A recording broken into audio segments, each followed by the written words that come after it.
ಆಕಾಶವಾಣಿ ಪ್ರಚಲಿತ ವಿದ್ಯಮಾನ. ಇಂದಿನ ವಿಷಯ ಗಣಿಗಳು ಮತ್ತು ಖನಿಜಗಳ ಅಭಿವೃದ್ಧಿ ಮತ್ತು ನಿಯಂತ್ರಣ ತಿದ್ದುಪಡಿ ಕಾಯ್ದೆ 2026. ಇಂದಿನ ಜಗತ್ತು ಬಂಡವಾಳ ಅಥವಾ ತಂತ್ರಜ್ಞಾನಕ್ಕಾಗಿ ಸ್ಪರ್ಧಿಸುವಷ್ಟೇ ಪ್ರಮಾಣದಲ್ಲಿ ಖನಿಜಗಳ ಲಭ್ಯತೆಗಾಗಿಯೂ ಸ್ಪರ್ಧಿಸುತ್ತಿದೆ.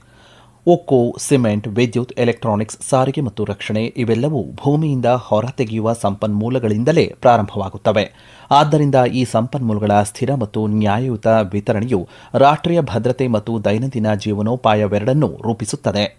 ಭಾರತದಲ್ಲಿ ಗಣಿಗಳು ಮತ್ತು ಖನಿಜಗಳ ಅಭಿವೃದ್ಧಿ ಮತ್ತು ನಿಯಂತ್ರಣ ಕಾಯ್ದೆ 1957 ಅಡಿಯಲ್ಲಿ ನಿಯಂತ್ರಿಸಲಾಗುತ್ತದೆ. ಗಣಿಗಳು ಮತ್ತು ಖನಿಜಗಳ ಅಭಿವೃದ್ಧಿ ಮತ್ತು ನಿಯಂತ್ರಣ ತಿದ್ದುಪಡಿ ಕಾಯ್ದೆ 2026 ಈ ಕಾಯ್ದೆಯನ್ನು ತಿದ್ದುಪಡಿ ಮಾಡಿ ಈ ವಲಯಕ್ಕೆ ಏಕರೂಪದ ಮತ್ತು ಸಮತೋಲಿತ ಆರ್ಥಿಕ ಚೌಕಟ್ಟನ್ನು ಸ್ಥಾಪಿಸುತ್ತದೆ. ತಿದ್ದುಪಡಿ ಕಾಯ್ದೆಯ ಪ್ರಕಾರ ಕೇಂದ್ರ ಸರ್ಕಾರವು ವಿಧಿಸಿದ ಷರತ್ತುಗಳ ಒಳಗೆ ಹೊರತುಪಡಿಸಿ ರಾಜ್ಯ ಸರ್ಕಾರಗಳು ಖನಿಜ ಹಕ್ಕುಗಳು ಮತ್ತು ಖನಿಜವನ್ನು ಹೊಂದಿರುವ ಭೂಮಿಯ ಮೇಲೆ ಹೊಸ ತೆರಿಗೆಗಳನ್ನು ವಿಧಿಸುವಂತಿಲ್ಲ. ಭಾರತದ ಖನಿಜ ಸಂಪತ್ತು ಕೆಲವು ರಾಜ್ಯಗಳಲ್ಲಿದ್ದರೂ ಇಡೀ ರಾಷ್ಟ್ರೀಯ ಅರ್ಥವ್ಯವಸ್ಥೆಯನ್ನು ಬೆಂಬಲಿಸುತ್ತದೆ. ಇದು ಇದರ ತೆರಿಗೆ ಸೌಲಭ್ಯವನ್ನು ರಾಷ್ಟ್ರೀಯ ಪ್ರಾಮುಖ್ಯತೆಯ ವಿಷಯವನ್ನಾಗಿ ಮಾಡುತ್ತದೆ. ನಿಯಂತ್ರಣವಿಲ್ಲದ ಮತ್ತು ರಾಜ್ಯದಿಂದ ರಾಜ್ಯಕ್ಕೆ ಬದಲಾಗುವ ತೆರಿಗೆಗಳು ಗಣಿಗಾರಿಕೆಯ ಲಾಭದಾಯಕತೆಯನ್ನು ನಿರಂತರವಾಗಿ ಕುಗ್ಗಿಸುತ್ತಿದ್ದು ಉದ್ಯಮ ಮತ್ತು ಮನೆ ಬಳಕೆಯ ವೆಚ್ಚಗಳನ್ನು ಹೆಚ್ಚಿಸುತ್ತಿವೆ. ಎಂಎಂಡಿಆರ್ ತಿದ್ದುಪಡಿ ಕಾಯ್ದೆ 2026 ಖನಿಜಗಳ ತೆರಿಗೆ ವಿಧಿಸುವಿಕೆಯಲ್ಲಿ ಮುನ್ಸೂಚನೆ, ಏಕರೂಪತೆ ಮತ್ತು ವೈಚಾರಿಕತೆಯನ್ನು ತರುವ ಮೂಲಕ ಈ ಕಳವಳಗಳನ್ನು ಪರಿಹರಿಸಲು ಶ್ರಮಿಸುತ್ತದೆ. ಹೆಚ್ಚುತ್ತಿರುವ ಜಾಗತಿಕ ಅನಿಶ್ಚಿತತೆಯು ದೇಶೀಯ ಗಣಿಗಾರಿಕಾ ವಲಯವನ್ನು ದೃಢವಾಗಿಸಿರುವುದನ್ನು ಕಡ್ಡಾಯಗೊಳಿಸುತ್ತದೆ. ಬಾಹ್ಯ ಆಘಾತಗಳಿಂದ ಪೂರೈಕೆಯನ್ನು ರಕ್ಷಿಸಲು ಸರ್ಕಾರವು ನಿರ್ಣಾಯಕ ಖನಿಜಗಳಿಗೆ ವಿಶೇಷ ಆದ್ಯತೆ ನೀಡಿದೆ. ಆಮದು ಅವಲಂಬತೆಯನ್ನು ಕಡಿಮೆ ಮಾಡಲು ಕಲ್ಲಿದ್ದಲು ವಲಯವನ್ನು ಹೆಚ್ಚು ಸ್ಪರ್ಧಾತ್ಮಕ ಮತ್ತು ತಾಂತ್ರಿಕವಾಗಿ ಮುನ್ನಡೆಸಲಾಗುತ್ತಿದೆ. ಸಮರ್ಥನೀಯ ಮತ್ತು ಮುನ್ಸೂಚಿಸಬಹುದಾದಂತಹ ತೆರಿಗೆ ವ್ಯವಸ್ಥೆಯು ಇವೆರಡಕ್ಕೂ ಪೂರ್ವಾಪೇಕ್ಷಿತವಾಗಿದೆ. ರಾಜ್ಯಗಳು ಪ್ರಸ್ತುತ ಗಣಿಗಾರಿಕೆಯ ಮೇಲೆ ಸುಮಾರು 14 ತೆರಿಗೆಗಳು, ಶುಲ್ಕಗಳು ಮತ್ತು ದರಗಳನ್ನು ವಿಧಿಸುತ್ತವೆ. ಇವುಗಳಲ್ಲಿ ರಾಯಲ್ಟಿ, ಹರಾಜು ಪ್ರೀಮಿಯಂ, ಡೆಡ್ ರೆಂಟ್, ಡಿಎಂಎಫ್ ಪಾವತಿಗಳು, ಜಿಎಸ್ಟಿ ಮತ್ತು ಸಾರಿಗೆ ಶುಲ್ಕ ಸೇರಿವೆ. ಕೆಲವು ರಾಜ್ಯಗಳು ಹೆಚ್ಚುವರಿಯಾಗಿ ಖನಿಜಯುಕ್ತ ಭೂಮಿಯ ಮೇಲೆಯೂ ತೆರಿಗೆ ವಿಧಿಸಲು ಪ್ರಾರಂಭಿಸಿವೆ. ಕೆಲವು ಪ್ರಕರಣಗಳಲ್ಲಿ ಇದು 20% ಹೆಚ್ಚಾಗಿದೆ. ಈ ಕಾಯ್ದೆಯು ಈ ವಲಯದ ಮೇಲಿನ ಸಂಚಿತ ಮತ್ತು ಅಪರಿಮಿತ ಹೊರೆಯನ್ನು ಪರಿಹರಿಸುತ್ತದೆ. ಗ್ರಾಫೈಟ್ನಂತಹ ನಿರ್ಣಾಯಕ ಖನಿಜಗಳು ಮತ್ತು ಯುರೇನಿಯಂನಂತಹ ಪರಮಾಣು ಖನಿಜಗಳ ಮೇಲೆಯೂ ತೆರಿಗೆಗಳು ವಿಸ್ತರಿಸುತ್ತವೆ. ಹೆಚ್ಚಿನ ತೆರಿಗೆಗಳು ಈ ಕಾರ್ಯತಂತ್ರದ ಖನಿಜಗಳನ್ನು ಹೊರತೆಗೆಯುವುದನ್ನು ಲಾಭದಾಯಕವಲ್ಲದ ಉದ್ಯಮವಾಗಿ ಮಾಡುತ್ತವೆ. ರಾಜ್ಯಗಳಾದ್ಯಂತ ಇರುವಂತಹ ವಿಭಿನ್ನ ದರಗಳು ಈ ವಲಯದೊಳಗೆ ಅಸಮಾನತೆಯನ್ನು ಸೃಷ್ಟಿಸುತ್ತವೆ. ಕಾರ್ಯತಂತ್ರದ ಖನಿಜ ಯೋಜನೆಗಳನ್ನು ವಾಣಿಜ್ಯಿಕವಾಗಿ ಲಾಭದಾಯಕವಾಗಿರಿಸಲು ಸರಳೀಕರಣ ಅಗತ್ಯವಾಗಿದೆ. ಭಾರತೀಯ ಖನಿಜಗಳ ಬೆಲೆ ಆಮದು ಮಾಡಿಕೊಂಡ ಖನಿಜಗಳಿಗಿಂತ ಹೆಚ್ಚಾದಾಗ ಉಕ್ಕಿನಂತಹ ಬಳಕೆದಾರ ಉದ್ಯಮಗಳು ಕಚ್ಚಾ ವಸ್ತುಗಳನ್ನು ವಿದೇಶಗಳಿಂದ ತರಿಸಿಕೊಳ್ಳುತ್ತವೆ. ಹಣಕಾಸು ವರ್ಷ 2025-26ರಲ್ಲಿ ಭಾರತವು 10,12,529 ಕೋಟಿ ರೂಪಾಯಿ ಮೌಲ್ಯದ ಖನಿಜಗಳನ್ನು ಆಮದು ಮಾಡಿಕೊಂಡಿದೆ. ಅದೇ ಸಮಯದಲ್ಲಿ ಹೆಚ್ಚಿನ ಬೆಲೆಯ ದೇಶೀಯ ಖನಿಜಗಳು ರಫ್ತು ಮಾರುಕಟ್ಟೆಗಳಲ್ಲಿ ಹಿನ್ನಡೆ ಅನುಭವಿಸುತ್ತವೆ. ಅಲ್ಲಿ ಕಬ್ಬಿಣದ ಅದಿರು ಒಂದೇ ಹಣಕಾಸು ವರ್ಷ 2025-26ರಲ್ಲಿ 15,136 ಕೋಟಿ ರೂಪಾಯಿ ಗಳಿಸಿತ್ತು. ಖನಿಜ ವಲಯದಲ್ಲಿ ಆತ್ಮನಿರ್ಭರ ಗುರಿಯನ್ನು ತಲುಪಲು ಈ ವೆಚ್ಚದ ಏರಿಕೆಯನ್ನು ತಡೆಯುವುದು ಅತ್ಯಗತ್ಯ. ರಾಜ್ಯಗಳ ಅತ್ಯಂತ ವಿಭಿನ್ನವಾದ ತೆರಿಗೆಗಳು ಪ್ರಾದೇಶಿಕವಾಗಿ ಖನಿಜಗಳ ವೆಚ್ಚದಲ್ಲಿ ತೀವ್ರ ವ್ಯತ್ಯಾಸವನ್ನು ಉಂಟುಮಾಡುತ್ತವೆ. ಇಂತಹ ವ್ಯತ್ಯಾಸಗಳು ಪೂರೈಕೆ ಸರಪಳಿಗಳಿಗೆ ಅಡ್ಡಿಪಡಿಸುತ್ತವೆ ಮತ್ತು ಸಾರಿಗೆ ಹಾಗೂ ಲಾಜಿಸ್ಟಿಕ್ಸ್ ವೆಚ್ಚವನ್ನು ಹೆಚ್ಚಿಸುತ್ತವೆ. ವಿಭಜಿತ ತೆರಿಗೆ ದರಗಳ ಅಡಿಯಲ್ಲಿ ಏಕೀಕೃತ ರಾಷ್ಟ್ರೀಯ ಖನಿಜ ಮಾರುಕಟ್ಟೆಯು ಕಾರ್ಯನಿರ್ವಹಿಸಲು ಸಾಧ್ಯವಿಲ್ಲ. ಕಾಯ್ದೆಯು ಹೆಚ್ಚಿನ ಏಕರೂಪತೆಯನ್ನು ಖಚಿತಪಡಿಸಿಕೊಳ್ಳಲು ಶ್ರಮಿಸುತ್ತದೆ. ರಾಜ್ಯಗಳು ಪ್ರಸ್ತುತ ರಾಯಲ್ಟಿ, ಹರಾಜು ಪ್ರೀಮಿಯಂ, ಡೆಡ್ ರೆಂಟ್, ಜಿಲ್ಲಾ ಖನಿಜ ಪ್ರತಿಷ್ಠಾನಗಳಿಗೆ ಪಾವತಿಗಳು, ಜಿಎಸ್ಟಿ ಮತ್ತು ರವಾನೆ ಶುಲ್ಕಗಳು ಸೇರಿದಂತೆ ಸುಮಾರು 14 ರೀತಿಯ ತೆರಿಗೆಗಳು, ಶುಲ್ಕಗಳು, ದರಗಳು ಮತ್ತು ಇತರ ವಸೂಲಾತಿಗಳನ್ನು ಪೂರೈಸುತ್ತವೆ. ಇದಲ್ಲದೆ ಕೆಲವು ರಾಜ್ಯಗಳು ಖನಿಜವನ್ನು ಹೊಂದಿರುವಂತಹ ಭೂಮಿಯ ಮೇಲೆಯೂ ತೆರಿಗೆಗಳನ್ನು ವಿಧಿಸಿದ್ದು ಇದು ಸರ್ಕಾರಿ ಕಂಪನಿಗಳ ಮೇಲೆ ಹೆಚ್ಚುವರಿ ಆರ್ಥಿಕ ಹೊರೆಯಾಗಲು ಕಾರಣವಾಗಿದೆ. ಕೆಲವು ಪ್ರಕರಣಗಳಲ್ಲಿ ಇಂತಹ ತೆರಿಗೆಗಳು 20% ಹೆಚ್ಚಾಗಿವೆ. ಪ್ರಸ್ತುತ ಗಣಿಗಾರಿಕೆ ವಲಯದಿಂದ ಬರುವ ಆದಾಯದ ಸುಮಾರು 90% ಭಾಗವು ರಾಜ್ಯಗಳಿಗೆ ಸಿಗುತ್ತಿದೆ. ಕಳೆದ ದಶಕದಲ್ಲಿ ಒಟ್ಟು ಕಲ್ಲಿದ್ದಲು ಮತ್ತು ಕಲ್ಲಿದ್ದೇತರ ಖನಿಜ ಆದಾಯದಲ್ಲಿ ರಾಜ್ಯಗಳ ಪಾಲು ವಾಸ್ತವವಾಗಿ ಸುಮಾರು 28% ಅಂಕಗಳಷ್ಟು ಹೆಚ್ಚಾಗಿದ್ದು 2025-26ರಲ್ಲಿ ಸುಮಾರು 1,14,549.28 ಕೋಟಿ ರೂಪಾಯಿಗೆ ತಲುಪಿದೆ. ಈ ಕಾಯ್ದೆಯ ಅಂಗೀಕಾರದೊಂದಿಗೆ ರಾಜ್ಯಗಳಿಗೆ ಬರುವ ಆದಾಯದಲ್ಲಿ ಯಾವುದೇ ಕಡಿತವಾಗಿಲ್ಲ. ಖನಿಜ ಉತ್ಪಾದನೆಯಿಂದ ಬರುವ ಆದಾಯದ ಸುಮಾರು 90% ರಾಜ್ಯಗಳು ಪಡೆಯುವುದನ್ನು ಮುಂದುವರಿಸುತ್ತದೆ. 2015ರಿಂದ ಗಣಿಗಾರಿಕೆ ವಲಯದಲ್ಲಿ ಕೆಲವು ಕ್ರಮಗಳನ್ನು ತರಲಾಗಿದ್ದು, ಇದನ್ನು ಪಾರದರ್ಶಕ, ಸ್ಪರ್ಧಾತ್ಮಕ ಮತ್ತು ಭವಿಷ್ಯದ ಬೇಡಿಕೆಗೆ ಉತ್ತಮವಾಗಿ ಸಜ್ಜುಗೊಳಿಸಲಾಗಿದೆ. ಗಣಿಗಳು ಮತ್ತು ಖನಿಜಗಳ ಅಭಿವೃದ್ಧಿ ಮತ್ತು ನಿಯಂತ್ರಣ ಕಾಯ್ದೆಗೆ 2015ರಲ್ಲಿ ತಿದ್ದುಪಡಿ ಮಾಡಲಾಗಿದ್ದು, ರಿಯಾಯಿತಿಗಳ ಸ್ವಯಂ ಪ್ರೇರಿತ ಹಂಚಿಕೆಯನ್ನು ಅಂತ್ಯಗೊಳಿಸಿತು.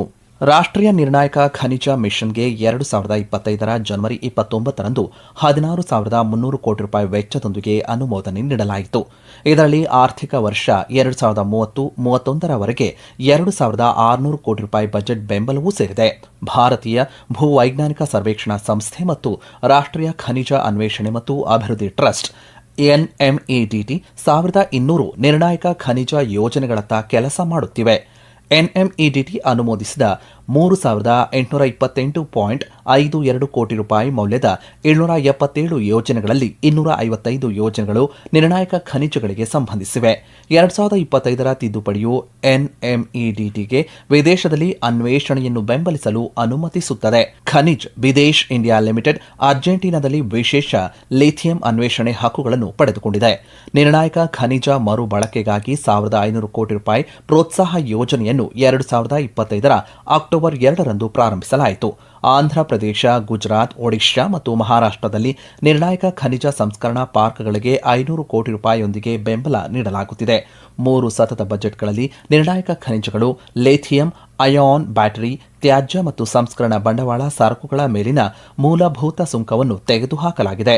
ಮಹಾ ಮಿಷನ್ ಅಡಿಯಲ್ಲಿ 210 ಕೋಟಿ ರೂಪಾಯಿಯೊಂದಿಗೆ 9 ಸಂಸ್ಥೆಗಳನ್ನು ಉತ್ಕೃಷ್ಟತಾ ಕೇಂದ್ರಗಳು ಎಂದು ಹೆಸರಿಸಲಾಗಿದೆ. 2014ರಿಂದ ಅನ್ವೇಷಣಾ ಚಟುವಟಿಕೆಯು ಸುಮಾರು 200 ಪಟ್ಟು ಬೆಳೆದಿದ್ದು, ಪ್ರಸ್ತುತ 51 ಖಾಸಗಿ ಏಜೆನ್ಸಿಗಳನ್ನು ಈ ಕೆಲಸಕ್ಕಾಗಿ ಅಧಿಸೂಚಿಸಲಾಗಿದೆ.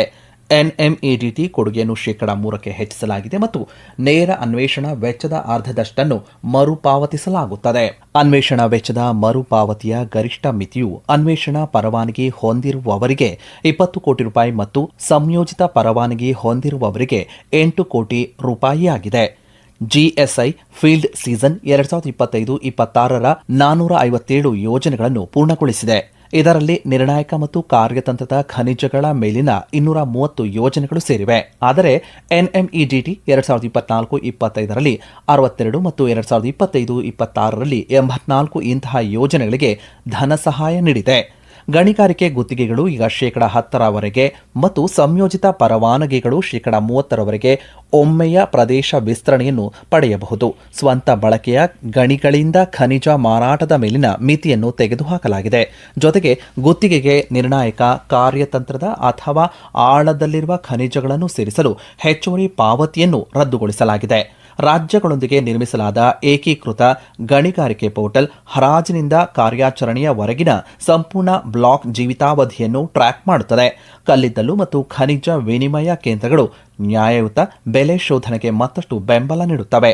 2015ರಲ್ಲಿ ಕೇಂದ್ರ ಸರ್ಕಾರವು ಗಣಿಗಾರಿಕೆಯಿಂದ ಸಂತ್ರಸ್ತರಾದ ಜನರೊಂದಿಗೆ ಗಣಿಗಾರಿಕೆಯ ಪ್ರಯೋಜನವನ್ನು ಹಂಚಿಕೊಳ್ಳಲು ಜಿಲ್ಲಾ ಖನಿಜ ಪ್ರತಿಷ್ಠಾನ ಪರಿಕಲ್ಪನೆಯನ್ನು ಪರಿಚಯಿಸಿತು. ಆಕಾಂಕ್ಷಿ ಜಿಲ್ಲೆಗಳಲ್ಲಿನ 106 DMFಗಳು ಸೇರಿದಂತೆ ಸ್ಥಳೀಯ ಕಲ್ಯಾಣಕ್ಕಾಗಿ ಪ್ರಧಾನಮಂತ್ರಿ ಖನಿಜ ಕ್ಷೇತ್ರ ಕಲ್ಯಾಣ ಯೋಜನೆ ಮತ್ತು 656 ಜಿಲ್ಲಾ ಖನಿಜ ಪ್ರತಿಷ್ಠಾನಗಳನ್ನು ಸ್ಥಾಪಿಸಲಾಯಿತು. DMF ಅಡಿಯಲ್ಲಿ ಸಂಗ್ರಹಿಸಲಾದ ಸಂಪೂರ್ಣ ಮೊತ್ತವನ್ನು ಸ್ಥಳೀಯ ಅಭಿವೃದ್ಧಿ ಯೋಜನೆಗಳಿಗೆ ಬಳಸಲಾಗುತ್ತದೆ. ಜಿಲ್ಲಾಡಳಿತವು ಧನ ಸಹಾಯ ನೀಡಬೇಕಾದ ಪ್ರದೇಶಗಳು ಮತ್ತು ಯೋಜನೆಗಳನ್ನು ನಿರ್ಧರಿಸುತ್ತದೆ. ಈ ಉಪಕ್ರಮಗಳು ರಸ್ತೆ, ಆಸ್ಪತ್ರೆ, ಶಾಲೆ, ಕುಡಿಯುವ ನೀರು ಮತ್ತು ಸುಧಾರಿತ ಜೀವನ ಪರಿಸ್ಥಿತಿಗಳಂತಹ ಅತ್ಯಗತ್ಯ ಮೂಲ ಸೌಕರ್ಯಗಳು ಮತ್ತು ಸೇವೆಗಳನ್ನು ಬೆಂಬಲಿಸುತ್ತವೆ. ಈ ಕಾಯ್ದೆಯು ದೇಶೀಯ ಆರ್ಥಿಕ ಬೆಳವಣಿಗೆ ಅಥವಾ ಪ್ರಾದೇಶಿಕ ಬೆಳವಣಿಗೆ ಮತ್ತು ರಾಷ್ಟ್ರೀಯ ಕಾರ್ಯತಂತ್ರದ ಹಿತಾಸಕ್ತಿಗಳು ಎರಡಕ್ಕೂ ಸ್ಥಿರ ಮತ್ತು ವೈಚಾರಿಕ ತೆರಿಗೆ ರಚನೆಯನ್ನು ಒದಗಿಸುತ್ತದೆ. ಈ ಸ್ಥಿರತೆಯು ಹೂಡಿಕೆಯನ್ನು ಆಕರ್ಷಿಸುತ್ತದೆ, ನಿರ್ಣಾಯಕ ಖನಿಜಗಳ ಉತ್ಪಾದನೆಯನ್ನು ಹೆಚ್ಚಿಸುತ್ತದೆ ಮತ್ತು ಖನಿಜಗಳ ಆಮದಿನ ಮೇಲಿನ ಅವಲಂಬನೆಯನ್ನು ಕಡಿಮೆ ಮಾಡುತ್ತದೆ. ರಾಜ್ಯಗಳು ಪ್ರಸ್ತುತ ಗಣಿಗಾರಿಕೆ ಕಾರ್ಯಾಚರಣೆಗಳ ಮೇಲೆ ಸುಮಾರು 14 ರೀತಿಯ ತೆರಿಗೆಗಳು, ಶುಲ್ಕ, ದರ ಮತ್ತು ಇತರ ವಸೂಲಾತಿಗಳನ್ನು ವಿಧಿಸುತ್ತಿವೆ. ಗಣಿಗಾರಿಕೆ ವಲಯದ ಒಟ್ಟು ತೆರಿಗೆಗಳು ಮತ್ತು ಶಾಸನಬದ್ಧ ಪಾವತಿಗಳಲ್ಲಿ ಸುಮಾರು 90% ರಾಜ್ಯಗಳಿಗೆ ಹೋಗುತ್ತದೆ ಮತ್ತು ತಿದ್ದುಪಡಿಯ ನಂತರವೂ ಈ ಪರಿಸ್ಥಿತಿ ಮುಂದುವರಿಯುತ್ತದೆ. ಆದ್ದರಿಂದ ಎಂಎಂಡಿಆರ್ ಕಾಯ್ದೆಯಲ್ಲಿನ ಪ್ರಸ್ತುತ ತಿದ್ದುಪಡಿಯ ಕಾರಣದಿಂದಾಗಿ ರಾಜ್ಯಕ್ಕೆ ಯಾವುದೇ ಆದಾಯದ ನಷ್ಟವಾಗುವುದಿಲ್ಲ. ಗಣಿಗಾರಿಕೆ ಯೋಜನೆಗಳಿಗೆ ವರ್ಷಾನುಗಟ್ಟಲೆ ಭಾರೀ ಪ್ರಮಾಣದ ಮುಂಗಡ ಬಂಡವಾಳದ ಅಗತ್ಯ ಇರುವುದರಿಂದ ಈ ಕಾಯ್ದೆಯು ದೀರ್ಘಕಾಲೀನ ರಾಜಸ್ವ ನಿಶ್ಚಿತತೆಯನ್ನು ಸ್ಥಾಪಿಸುತ್ತದೆ. ಈ ಕಾಯ್ದೆಯು ರಾಜ್ಯ ಸರ್ಕಾರದ ಉತ್ಪಾದನೆ ಮತ್ತು ಆದಾಯದಲ್ಲಿ ಹೆಚ್ಚಳಕ್ಕೆ ದಾರಿ ಮಾಡಿಕೊಡುತ್ತದೆ. ಈ ಕಾಯ್ದೆಯು ರಾಜ್ಯಗಳಿಗೆ ಬರುವ ಆದಾಯವನ್ನು ಕಡಿಮೆ ಮಾಡುವುದಿಲ್ಲ. ರಾಜ್ಯಗಳು ರಾಯಲ್ಟಿ, ಹರಾಜು ಪ್ರೀಮಿಯಂ, ಡಿಎಂಎಫ್ ಮತ್ತು ಜಿಎಸ್ಟಿಯಲ್ಲಿನ ತಮ್ಮ ಪಾಲನ್ನ ಪಡೆಯುವುದನ್ನು ಮುಂದುವರಿಸುತ್ತವೆ. 2015ರಲ್ಲಿ ಹರಾಜು ವ್ಯವಸ್ಥೆಯು ಪ್ರಾರಂಭವಾದಾಗಿನಿಂದ ಕಲ್ಲಿದ್ದಲು ಸೇರಿದಂತೆ ಗಣಿಗಾರಿಕೆ ವಲಯದಿಂದ ರಾಜ್ಯಗಳು 7 ಲಕ್ಷ ಕೋಟಿ ರೂಪಾಯಿಗೂ ಹೆಚ್ಚು ಹಣವನ್ನು ಪಡೆದುಕೊಂಡಿವೆ. ಇಂದು ಗಣಿಗಾರಿಕೆ ವಲಯದ ಆದಾಯದ ಸುಮಾರು 96% ರಾಜ್ಯಗಳಿಗೆ ಲಭ್ಯವಾಗುತ್ತಲಿದೆ. ಆದರೆ ಕೇಂದ್ರವು ಜಿಎಸ್ಟಿ ಮೂಲಕ ಸುಮಾರು 4% ಪಡೆಯುತ್ತದೆ. ಬದಲಾಗಿ ಈ ಕಾಯ್ದೆಯು ಗಣಿಗಾರಿಕೆ ಯೋಜನೆಗಳನ್ನು ಆರ್ಥಿಕವಾಗಿ ಲಾಭದಾಯಕವಾಗಿರಿಸಲು ಶ್ರಮಿಸುತ್ತದೆ. ಇದರಿಂದ ಹೆಚ್ಚಿನ ಉತ್ಪಾದನೆ, ಹೂಡಿಕೆ ಮತ್ತು ನಿರಂತರ ಗಣಿಗಾರಿಕೆ ಚಟುವಟಿಕೆಯು ರಾಜ್ಯಗಳಿಗೆ ಹೆಚ್ಚು ಸುಸ್ಥಿರ ಆದಾಯವನ್ನು ಸೃಷ್ಟಿಸುತ್ತದೆ. ವಾಸ್ತವವಾಗಿ ರಾಜ್ಯದ ಖನಿಜ ಆದಾಯವು ಕಳೆದ ದಶಕದಲ್ಲಿ ಸುಮಾರು 354% ಹೆಚ್ಚಾಗಿದ್ದು 2025-26ರಲ್ಲಿ ಸುಮಾರು 82,366 ಕೋಟಿ ರೂಪಾಯಿಗೆ ತಲುಪಿದೆ. ಮುನ್ಸೂಚಿಸಬಹುದಾದಂತಹ ರಾಜಸ್ವ ವ್ಯವಸ್ಥೆಯನ್ನು ಸೃಷ್ಟಿಸುವ ಮೂಲಕ ದೀರ್ಘಕಾಲೀನ ನೀತಿ ದೃಷ್ಟಿಕೋನವು ದೇಶದಲ್ಲಿ ಹೆಚ್ಚಿನ ಉದ್ಯಮಗಳ ಭಾಗವಹಿಸುವಿಕೆ ಮತ್ತು ವಿದೇಶಿ ಹೂಡಿಕೆಯನ್ನು ಆಕರ್ಷಿಸುತ್ತದೆ. ಹೂಡಿಕೆದಾರರು ತಮ್ಮ ತೆರಿಗೆ ಹೊಣೆಗಾರಿಕೆಯನ್ನು ಮುಂಚಿತವಾಗಿ ತಿಳಿದುಕೊಳ್ಳಬೇಕಾಗುತ್ತದೆ. ಈ ಸ್ಥಿರತೆಯು ಹೂಡಿಕೆಯನ್ನು ಆಕರ್ಷಿಸುತ್ತದೆ, ನಿರ್ಣಾಯಕ ಖನಿಜಗಳ ಉತ್ಪಾದನೆಯನ್ನು ಹೆಚ್ಚಿಸುತ್ತದೆ, ಆಮದಿನ ಮೇಲಿನ ಅವಲಂಬನೆಯನ್ನು ಕಡಿಮೆ ಮಾಡುತ್ತದೆ ಮತ್ತು ವಿಕಸಿತ ಭಾರತ 2047ರ ದೃಷ್ಟಿಕೋನವನ್ನು ಸುಗಮಗೊಳಿಸುತ್ತದೆ. ಖನಿಜಗಳು ಉಕ್ಕು, ವಿದ್ಯುತ್, ಸಿಮೆಂಟ್ ಮತ್ತು ಮೂಲಸೌಕರ್ಯಗಳಿಗೆ ಪ್ರಾಥಮಿಕ ಕಚ್ಚಾ ವಸ್ತುಗಳಾಗಿವೆ. ರಾಜ್ಯಗಳು ಗಣಿಗಾರಿಕೆಯ ಹಂತದಲ್ಲೇ ಭಾರೀ ತೆರಿಗೆಗಳನ್ನು ವಿಧಿಸಿದಾಗ ಅದು ತೆರಿಗೆಯ ಮೇಲೆ ತೆರಿಗೆ ಬೀಳುವ ಪರಿಣಾಮವನ್ನು ಸೃಷ್ಟಿಸುತ್ತದೆ. ಇದು ಖನಿಜದ ಇನ್ಪುಟ್ ವ್ಯವಸ್ಥೆಯನ್ನು ಹೆಚ್ಚಿಸಿ ಉತ್ಪಾದನಾ ವೆಚ್ಚವನ್ನು ಏರಿಸುತ್ತದೆ ಮತ್ತು ಅಂತಿಮವಾಗಿ ಸಾಮಾನ್ಯ ನಾಗರಿಕರ ಜೀವನ ವೆಚ್ಚವನ್ನು ಹೆಚ್ಚಿಸುತ್ತದೆ. ಈ ಕಾಯ್ದೆಯು ಯಾವುದೇ ನಿರ್ದಿಷ್ಟ ಕಾರ್ಪೊರೇಟ್ಗೆ ಪ್ರಯೋಜನ ನೀಡಲು ಉದ್ದೇಶಿಸಿಲ್ಲ. ಇದು ಗಣಿಗಾರಿಕೆ ವಲಯದ ತೆರಿಗೆ ರಚನೆಗೆ ಸ್ಪಷ್ಟನೆ, ನಿಯಂತ್ರಣ ಮತ್ತು ಶಾಸನಬದ್ಧ ತಿದ್ದುಪಡಿಯನ್ನು ತರಲು ಉದ್ದೇಶಿಸಿದೆ. ಇಂದು ಖನಿಜ ಬ್ಲಾಕ್ಗಳನ್ನು ಯಾರದೇ ಸ್ವಯಂ ಪ್ರೇರಿತ ನಿರ್ಧಾರದಿಂದ ಹಂಚಿಕೆ ಮಾಡಲಾಗುವುದಿಲ್ಲ. ಎಲ್ಲ ಬ್ಲಾಕ್ಗಳನ್ನು ಸ್ಪರ್ಧಾತ್ಮಕ ಬಿಡ್ಡಿಂಗ್ ಆಧರಿಸಿ 100% ಪಾರದರ್ಶಕ ಈ ಹರಾಜಿನ ಮೂಲಕ ಹಂಚಿಕೆ ಮಾಡಲಾಗುತ್ತದೆ. 2014ಕ್ಕಿಂತ ಮುಂಚಿತವಾಗಿ ಇದ್ದ ವ್ಯವಸ್ಥೆಯು ಈಗ ಇಲ್ಲ. ಇಂದು ಹಂಚಿಕೆಯು ಗರಿಷ್ಠ ಬಿಡ್ ಆಧಾರಿತವಾಗಿದೆಯೇ ಹೊರತು ವೈಯಕ್ತಿಕ ನಿರ್ಧಾರ ಅಥವಾ ಪ್ರಭಾವದ ಮೇಲಲ್ಲ. ಸುಮಾರು 725 ಖನಿಜ ಬ್ಲಾಕ್ಗಳನ್ನು ಹರಾಜು ಮಾಡಲಾಗಿದ್ದು 105 ಕಾರ್ಯಾಚರಣೆಯಲ್ಲಿದ್ದರೆ 141 ಕಲ್ಲಿದ್ದಲು ಗಣಿಗಳನ್ನು ಯಶಸ್ವಿಯಾಗಿ ಹರಾಜು ಮಾಡಲಾಗಿದ್ದು ಅವುಗಳಲ್ಲಿ 23 ಕಾರ್ಯಾಚರಣೆಯಲ್ಲಿವೆ. ಹರಾಜು ಪ್ರಕ್ರಿಯೆಯು ಪಿಎಸ್ಯುಗಳು, ಎಂಎಸ್ಎಂಇಗಳು, ಸ್ಟಾರ್ಟ್ಅಪ್ಗಳು, ಭಾರತೀಯ ಕಂಪನಿ ಮತ್ತು ಜಾಗತಿಕ ಕಂಪನಿಗಳಿಗೆ ಸಮಾನ ಅವಕಾಶವನ್ನು ನೀಡುತ್ತದೆ. ಹರಾಜು ಮಾಡಲಾದ 725 ಪ್ರಮುಖ ಖನಿಜ ಬ್ಲಾಕ್ಗಳಲ್ಲಿ 300 ವಿಶಿಷ್ಟ ಬಿಡ್ದಾರರಿದ್ದಾರೆ ಮತ್ತು ದೇಶದಲ್ಲಿ ಕೆಲಸ ಮಾಡುತ್ತಿರುವ ಒಟ್ಟು ಗಣಿಗಳಲ್ಲಿ 337 ವಿಶಿಷ್ಟ ಕಂಪನಿಗಳು ಗಣಿಗಾರಿಕೆ ಗುತ್ತಿಗೆಗಳನ್ನು ಹೊಂದಿವೆ. ಹಳೆಯ ಮತ್ತು ಅನಿಶ್ಚಿತ ತೆರಿಗೆ ಬೇಡಿಕೆಗಳನ್ನು ಪೂರ್ವಾಪರ ಅನ್ವಯವಾಗುವಂತೆ ಅಥವಾ ಒಮ್ಮೆಲೆ ವಿಧಿಸಿದರೆ ಅದು ಉಕ್ಕು, ಸಿಮೆಂಟ್, ಅಲ್ಯೂಮಿನಿಯಂ ಮತ್ತು ವಿದ್ಯುತ್ನಂತಹ ವಲಯಗಳ ಮೇಲೆ ಗಂಭೀರ ಪರಿಣಾಮ ಬೀರಬಹುದು.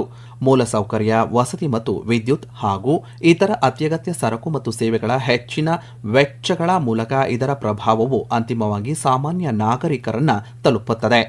ಈ ಕಾಯ್ದೆಯು ರಾಜ್ಯದ ಖಜಾನೆಯಿಂದ ಯಾವುದೇ ಹಣವನ್ನು ಯಾವುದೇ ಕಾರ್ಪೊರೇಟ್ಗೆ ವರ್ಗಾಯಿಸುವುದಿಲ್ಲ ಮತ್ತು ಯಾರ ಬಾಕಿಯನ್ನು ಮನ್ನಾ ಮಾಡುವುದಿಲ್ಲ. ಇದು ಗಣಿಗಾರಿಕೆ ವಲಯ ಮತ್ತು ವಿಶಾಲ ಆರ್ಥಿಕತೆಯ ಮೇಲೆ ಪ್ರತಿಕೂಲ ಪರಿಣಾಮ ಬೀರಬಹುದಾದಂತಹ ವಸೂಲಾತಿಗಳನ್ನು ನಿಯಂತ್ರಿಸಲು ಸ್ಪಷ್ಟ ಕಾನೂನು ಚೌಕಟ್ಟನ್ನು ಮಾತ್ರ ಒದಗಿಸುತ್ತದೆ. ವ್ಯಾಜ್ಯಗಳನ್ನು ಕಡಿಮೆ ಮಾಡುವುದು, ನೀತಿ ನಿಶ್ಚಿತತೆಯನ್ನು ಒದಗಿಸುವುದು ಮತ್ತು ಸ್ಥಿರ ಹಾಗೂ ಸ್ಪರ್ಧಾತ್ಮಕ ಗಣಿಗಾರಿಕೆ ವಲಯಗಳನ್ನು ಸೃಷ್ಟಿಸುವುದು ಇದರ ಉದ್ದೇಶವಾಗಿದೆ. ಇದರಿಂದ ಉದ್ಯಮ ಮತ್ತು ದೇಶ ಎರಡೂ ಬೆಳೆಯಬಹುದು.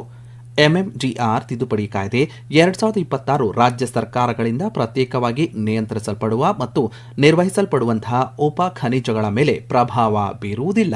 ಇದುವರೆಗೂ ಪ್ರಚಲಿತ ವಿದ್ಯಮಾನ ಕೇಳಿದಿರಿ. ಬರಹ ಕೃಪೆ ಭಾರತ ಸರ್ಕಾರದ ವಾರ್ತಾ ಶಾಖೆ ಬೆಂಗಳೂರು. ಓದಿದವರು ಚೇತನ್ ಸಿವಿ. ಸಮಗ್ರ ನಿರ್ವಹಣೆ ಆಕಾಶವಾಣಿ ಬೆಂಗಳೂರು ಪ್ರಾದೇಶಿಕ ಸುದ್ದಿ ವಿಭಾಗದ ಸಹಾಯಕ ನಿರ್ದೇಶಕರಾದಂತಹ ಸುಹಾಸ್ ಆರ್. ಈ ಕಾರ್ಯಕ್ರಮ ಆಕಾಶವಾಣಿ ಬೆಂಗಳೂರು ಪ್ರಾದೇಶಿಕ ಸುದ್ದಿ ವಿಭಾಗದ ಕೊಡುಗೆ.